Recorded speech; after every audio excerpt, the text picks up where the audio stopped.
25편 12절부터 14절까지 말씀입니다.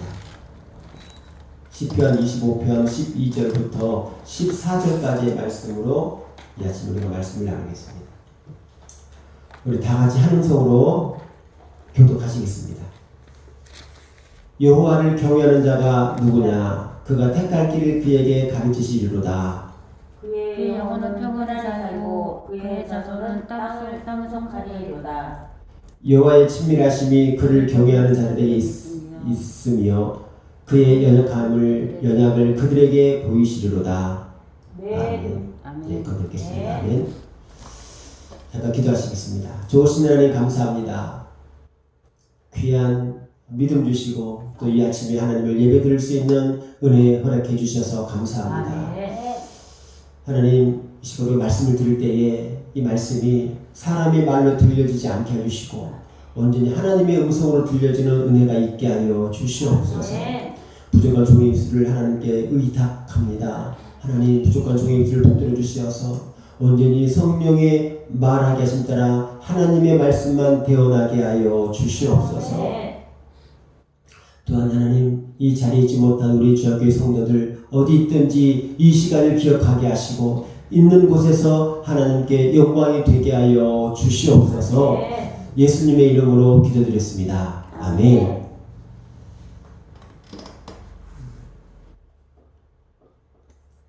불의 전차라는 영화가 있습니다. 이 영화는 1924년 파리 올림픽 때 실화를 배경으로 만든 영화입니다. 1981년에 나왔을 때 아카데미상을 4개나 휩쓸었던 아주 그런 유명한 영화입니다. 이 주인공은 에릭 리델이라는 사람입니다. 이 에릭 리델은 선교사 부모님을 두어서 부모님이 중국에서 선교를 하셨는데 이제 교육 문제로 어린 나이에 영국에서 돌아와 살았습니다. 근데 이 에릭 리델이 달리기를 너무 잘했습니다. 그리고 달릴 때 너무너무 행복했습니다. 그래서 수많은 그러한 연습 끝에 또 그리고 혹독한 훈련 끝에 이제 영국의 올림픽 대표 100m 달리기 100m 올림픽 대표로 출전하게 되었습니다. 리델은 이때 100m 달리기에 강력한 금메달 후보였습니다. 그랬을 때 리델이 배를 타고 올림픽 경기에 참가하러 가는 도중에 배 안에서 소식을 듣는데 이 경기하는 그 날이 주일인 거예요. 그래서 이 에릭 리델이 이 100m 경기를 포기합니다. 이때에 영국 언론은 리델을 국가의 명예보다 자신밖에 모르는 이기주의자라고 이렇게 비난을 했습니다. 많은 비난을 받았습니다. 그럼에도 불구하고 에릭 리델은 이 올림픽 100m 경기에 참여하지 않았습니다. 얼마나 많은 그러한 수고가 있겠습니까? 그럼에도 불구하고 주의를 범한다는 그 이유 때문에 이 자신이 평생 꿈꿔왔던 이 올림픽 경기를 포기했습니다. 이때 이제 리델의 동료 중에 하나가 400m 경기를 뛸 선수가 갑자기 부상을 당해서 이 400m 경기를 뛰어야 될 에릭 리델의 그 친구가 말합니다. 나 대신 이 400m를 나가줄 수 있겠느냐. 그래서 에릭 리델이 흔쾌히 승낙을 합니다. 이때 에릭 리델을 코치했던 이 코치가 말합니다. 400m, 100m 선수가 400m 나가서는 도저히 좋은 기록을 낼 수가 없다. 꼴등 안 하면 다행이다. 이렇게 호언장담을 했습니다. 자, 그리고 이제 400m 경기가 열렸습니다.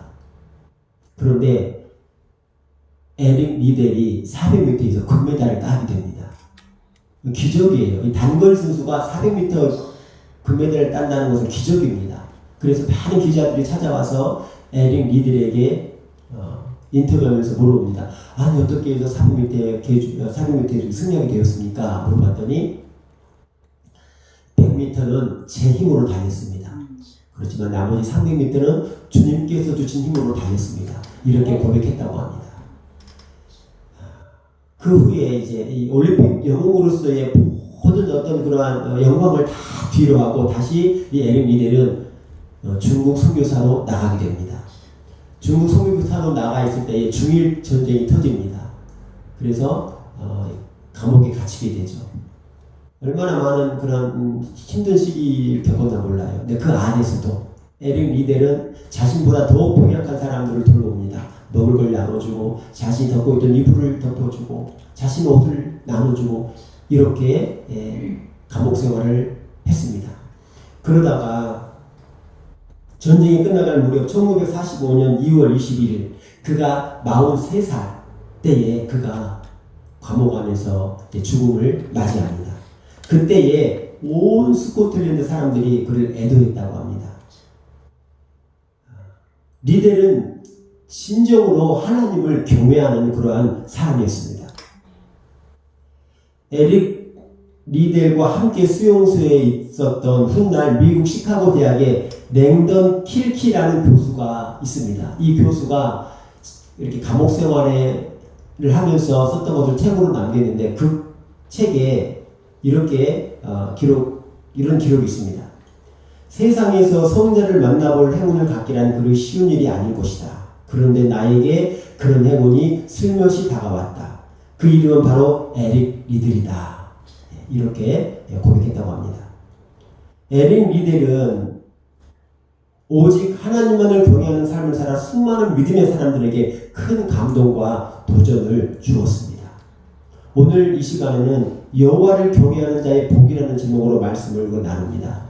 우리가 정말 큰 은혜 받는 시간 되기를 예수님으로 축복합니다. 하나님을 경외하는 자에게 하나님께서 복을 주시는데 어떤 복을 주실까요? 첫 번째로 하나님을 경외하는 자들에게는 하나님께서 길을 가르쳐 주시는 복을 받습니다. 오늘 본문의 시는 다윗이 원수들에게서 조롱받는 상황에서 하나님을 향한 구원을 간구한 내용입니다. 오늘 이 시의 배경은 이렇습니다.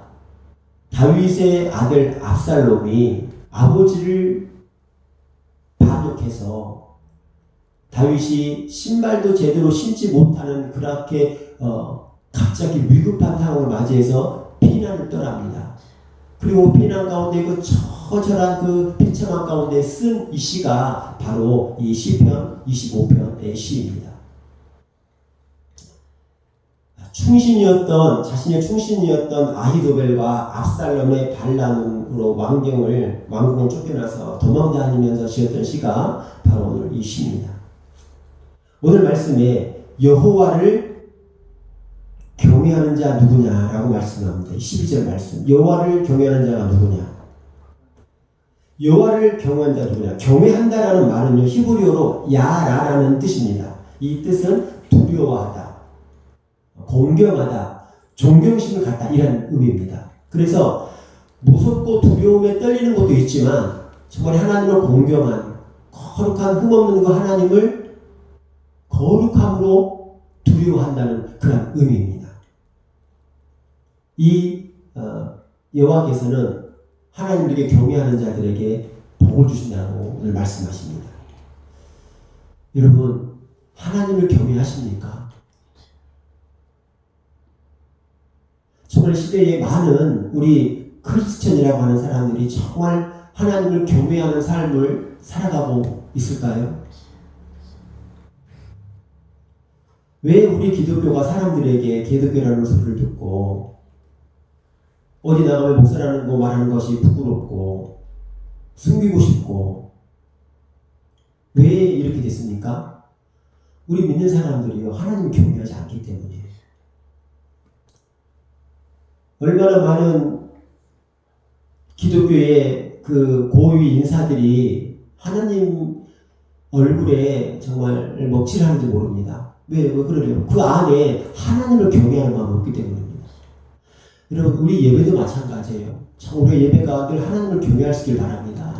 정말 이 자리에 계시는 하나님, 우주 만물을 창조하시는 그 하나님을 두렵고 떨림으로 마음을 다하고 뜻을 다하고 힘을 다해서 우리 온 인격을 다해서 경외함으로 하나님을 예배하시길 바랍니다.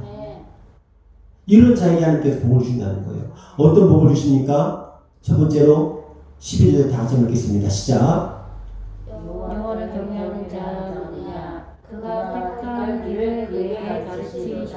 아멘. 첫 번째, 여호와를 경외하는 자에게 하나님께서 복을 주시는데 어떤 복을 주시느냐? 갈 길을 가르쳐 주십니다. 아멘. 아멘.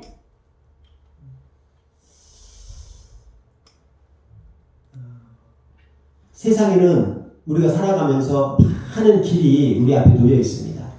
이 길을 가야 될까? 저 길을 가야 될까? 어떤 걸 선택을 해야 될까라는 많은 그런 길들이 있습니다. 어떤 길은 우리가 생각했을 때 이 길이 좋은 길이야 라고 생각했는데, 그리고 그 길을 갔는데 나중에 가보니까 그 길이 안 좋은 길이에요.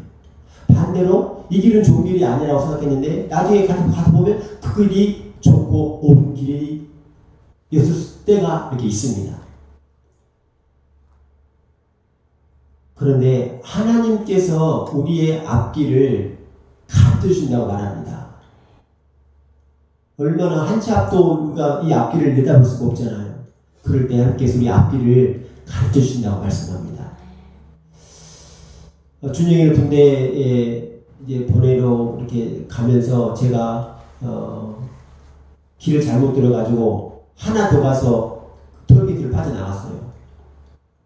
근데 저는 우리는 차에 있는 모든 내비게이션이 알려준 그 길로 가지 않아서 길을 별로 좋은 길이 아니다, 잘못 왔다고 생각했는데 오히려 그 길이 우리에게는 복이 된 줄을 믿습니다. 그 길이 안 했다면은 우리가 밥을 제대로 이렇게 못 먹었을 거예요, 아마. 우리는 잘못됐다는 길이라고 생각하고 갔는데 오히려 그 길이 축복이 될 수가 있습니다. 하나님께서 우리의 한 치 앞도 볼 수 없는 길을 우리에게 가르쳐 주신다고 말합니다. 예수님 탄생하실 때에 동방 박사들이 동방에서 별을 보고 이 예루살렘에 오게 되죠. 그리고 헤롯 대왕에게 갑니다. 유대인의 왕으로 나시니가 어디 계시냐고 물어봅니다. 그랬더니 베들레헴입니다 말을 하고, 그러면 너희들이 베들레헴에 가서 아기 예수 메시아를 보거든 나에게 와서 알려달라 말합니다. 동방 박사들이 그 하나님을 경외하는 그 사람들이 우리가 잘 아는 대로 세 가지 예물을 아기 예수께 드리고 고국으로 돌아가려고 하는데, 그때 하나님의 천사가 나타나서 헤롯에게 가지 말라고 하죠. 그 길로 가지 말고 다른 길로 가라고 말합니다. 만약에 그때에 헤롯이 말한 그 길을 가서 헤롯에게 찾아갔다면 이 동방 박사들은 죽음을 면치 못했습니다. 여러분, 하나님을 경외하는 자들에게는 하나님의 길을 알려주십니다. 그 복이 저와 여러분의 복이 되길 바랍니다. 하나님께서 가르치시는 길은요, 후회가 없는 길입니다. 우리가 살면서 내가 그 길을 괜히 갔어, 내가 그 결정을 괜히 했어, 그때 내가 이 결정을 해야 됐었는데, 후회가 많지만, 아쉬움이 많지만 하나님께서 우리에게 가르치시는 길은 후회가 없는 줄 믿습니다. 저와 여러분이 여호와를 경외하여서 하나님이 가르쳐주시는 안전하고 축복의 길을 걸 수 있기를 예수님으로 축복합니다. 두 번째, 여호와를 경외하는 자의 복. 두 번째입니다. 13절 다 같이 읽겠습니다. 시작. 그의 영혼은 평안히 살고 그의 자손은 땅을 상속하리로다. 아멘. 여호와를 경외하는 자는 평안을 누립니다. 할렐루야. 처음 인간 아담과 하와는 에덴 동산에서 무엇 하나 부족함이 없는 완벽한 평안함을 누렸습니다. 그런 곳을 한 시간만 더 살아보고 싶어요. 얼마나 좋겠습니까? 완벽한 평안함, 뭐 하나 부족함이 없는. 그런데 죄로 인해서 이 평안함이 깨졌습니다. 그래서 사람들이 많은 수행을 통해서 또는 때로는 고행을 통해서 이 평안함을 얻으려고 했습니다. 그러나 세상 어느 곳에서도 이 평안함은 찾을 수가 없습니다. 세상이 주는 평안은 잠시고 거짓됩니다. 그러나 하나님께서 주는 평안함은 영원합니다. 할렐루야. 누구도 빼앗을 수 없는 그 평안함, 세상이 줄 수도 없고 알 수도 없는 그 평안함, 하나님을 경외하는 자들에게 평안함을 주신다는 거예요. 오순절 마가의 다락방에 성령이 임하고 나서 예수님의 제자들이 목숨을 걸고 성령의 강력한 역사로 인하여서 복음을 전합니다. 정말 복음이 엄청나게 퍼져갔죠. 그런데 그만큼 사단의 역사도 그만큼 강했습니다. 그래서 베드로가 복음을 전할 때에 감옥에 잡혀가. 그 전에 야고보 사도가 칼로 죽임을 당하죠. 사람들이 이제 베드로도 예수님의 제자 중에 수제자를 베드로를 잡아서 죽이면 이 사람들이 잠잠일 것이다 해서 베드로를 잡아가지고 날이 밝으면 이제 베드로가 죽습니다. 그런데 베드로가 오늘 이 밤에 잠을 자요. 사도행전 14장에 나오는 12장에 나오는 내용인데 내일 날이 밝으면 죽을 목숨인데 죽을 사람인데 오늘 이 밤에 잠을 잡니다. 평안하게. 얼마나 깊게 잠이 들었는지 천사가 깨워도 흔들어 깨워도 일어나지 못해요. 그래서 천사가 옆구리를 칩니다. 그때야 베드로가 일어나요. 어떻게 이런 평안함을 누릴 수가 있습니까? 하나님을 경외하는 자이기 때문에. 할렐루야. 바울과 실라 역시 마찬가지입니다. 그 만신창이 몸으로 언제 죽을지 모르는 그 두려움 속에서 하나님을 찬양합니다. 기도합니다. 어떻게 이런 평안함이 있습니까? 하나님을 경외하기 때문에. 스데반 집사님 돌에 맞아 죽으면서 그 얼굴이 천사와 같았다고 그렇게 평안했다고 말씀하고 있습니다. 왜 그렇습니까? 하나님을 경외하는 자이기 때문에. 여러분 믿으시기 바랍니다. 하나님을 경외하는 자에게 이런 평안함이 있습니다. 세상에 줄 수도 없고 알 수도 없어요. 그리고 이 평안을 더 뺏어갈 수도 없습니다. 하나님을 경외하는 자에게 이러한 축복을 주신다고 말씀하십니다. 여러분들 하나님을 경외하시길 바랍니다. 정말 여러분 하나님을 경외하시길 바랍니다. 하나님을 경외하는 자에게 복을 주십니다. 세 번째 복입니다. 13절 말씀 다시 한번 읽겠습니다. 시작. 그의 영혼은 영원히 살고 그의 자손은 땅을 상속하리로다. 아멘. 그의 자손이 땅을 상속받으리로다는 복입니다.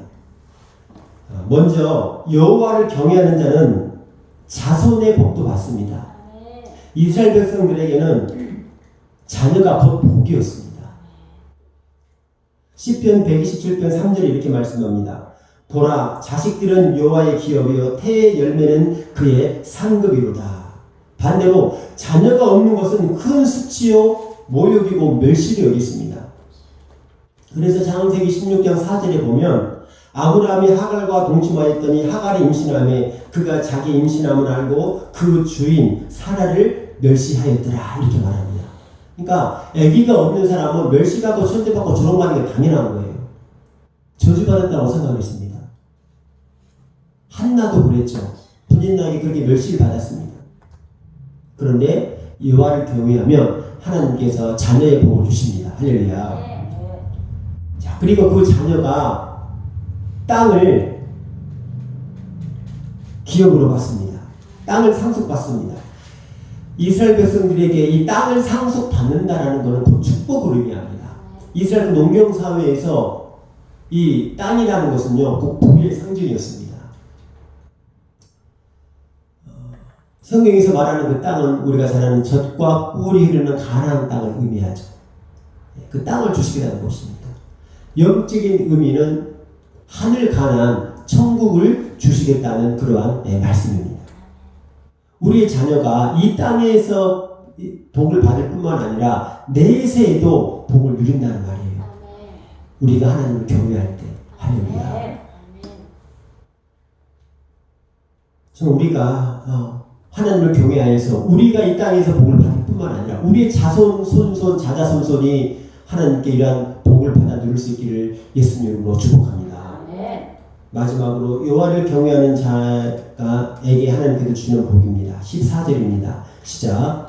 여호와의 친밀함이 그를 경외하는 자들에게 있으며 그의 언약을 그들에게 보이시리로다. 아멘.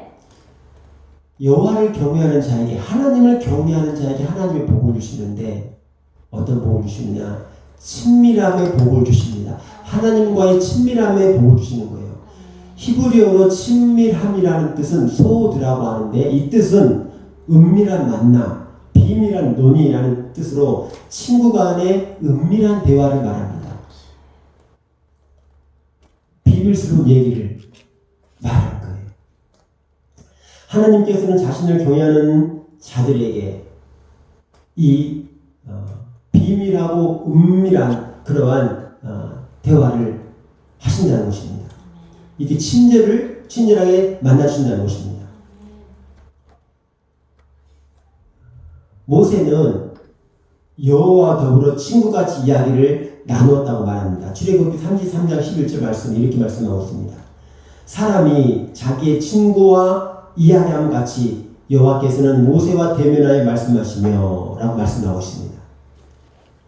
그러니까 모세는 하나님과 정말 친구같이 대화를 했다는 거예요. 소돔과 고모라가 멸망당할 때에 하나님께서 천사를 보내셔서 그 천사가 아브라함의 집에 가게 되죠. 그래서 하나님께서 은밀하게 비밀스럽게 말씀하십니다. 아브라함아, 내가 좀 이따가 얼마 후에 저 소돔과 고모라 불로 유황불로 심판해 볼 것이다. 이 말을 아무도 모르게 아브라함에게만 살짝 은밀하게 비밀스럽게 말해 줍니다. 아브라함이 이 말을 듣고 하나님, 저 성에 의인 50 있으면 용서해 주시겠습니까? 30 있으면 용서해 주시겠습니까? 10명 있으면 용서해 주시겠습니까? 이렇게 막 하나님께 기도하잖아요. 그 말을 듣고 나서. 그래서 그 말을 듣고 자기 조카 롯에게 이 말을 하고 롯이 구원받는 수가 있는 겁니다. 할렐루야. 하나님을 경외하는 자에게는 이런 하나님의 은밀한 친밀한 그런 교제가 있다는 거예요. 야, 너만 알아. 너만 알아. 야, 이런 친밀함이 있다는 거예요. 또한 예수님께서도 모든 제자를 향하여 종이 아니라 친구라고 말씀하셨습니다. 요한복음 15장 15절 말씀입니다. 이제부터는 너희를 종이라 하지 아니하리니 종은 주인이 하는 것을 알지 못함이라. 너희를 친구라 하였노니 내가 내 아버지께 들은 것을 다 너희에게 알게 하였습니다. 말씀합니다. 하나님을 경외하는 자, 이렇게 예수 그리스도의 친구라 여김을 받는다고 말씀합니다. 여러분, 이 복이 저와 여러분의 복이 될 수 있길 바랍니다. 말씀을 정리합니다. 다윗은, 오늘 시가 바로 다윗이 쓴 시다고 말씀드렸죠. 다윗은 모든 환난과 역경 가운데서도 하나님만을 경외하며 기도했습니다. 우리도 어떤 역경이 닥쳐오더라도 하나님을 경외하는 마음으로 기도할 수 있길 바랍니다. 다윗은 문제가 있을 때 다른 것 의지하지 않았습니다. 사람 의지 않았습니다. 하나님과의 관계에서 그 원인을 찾았고 하나님만을 경외했습니다. 힘들수록 더욱더 여호와를 경외했습니다. 그래서 하나님만을 경외했던 그 다윗, 그 목동 다윗이 이스라엘의 왕이 되었고, 그 왕도 그냥 왕이 아니라 이스라엘 역사상 가장 존경받는 왕이 되었습니다. 오늘 이 다윗이 우리에게 하나님을 경외하라고 말씀합니다. 여러분, 여호와를 진심으로 경외하는 삶을 사시길 바랍니다. 여호와를 경외하는 삶은 예배하는 삶입니다. 마음을 다하고 뜻을 다하고 힘을 다하여 예배하는 삶인 줄 믿습니다.